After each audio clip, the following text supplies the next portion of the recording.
आवाज में। होई है दुर्गा काली, होई है पार्वती,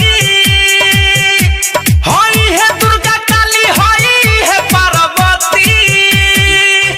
तो जरा के अगरबत्ती बोलो जय जय मां सरस्वती, जरा के अगरबत्ती बोलो जय जय मां सरस्वती।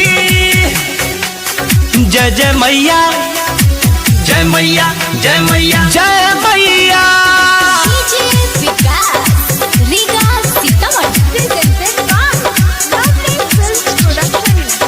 करो तो यारी सारा हाली हाली हो, अवतारी माई आज बीड़ा वाली हो, हो अवतारी माई आज बीड़ा वाली हो। और करो तो यारी सारा हाली हाली हो, अवतारी माई आज बीड़ा वाली हो, हो अवतारी माई आज बीड़ा वाली हो।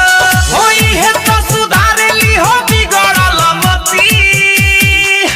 तो जरा के अगरबत्ती बोलो जय जय मां सरस्वती, जरा के अगरबत्ती बोलो जय जय मां सरस्वती।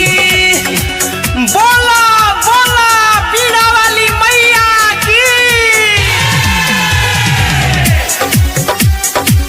आप सुन रहे हैं अमित पटेल की आवाज में। पढ़े वाला सबके पढ़ाई होई हो, इहे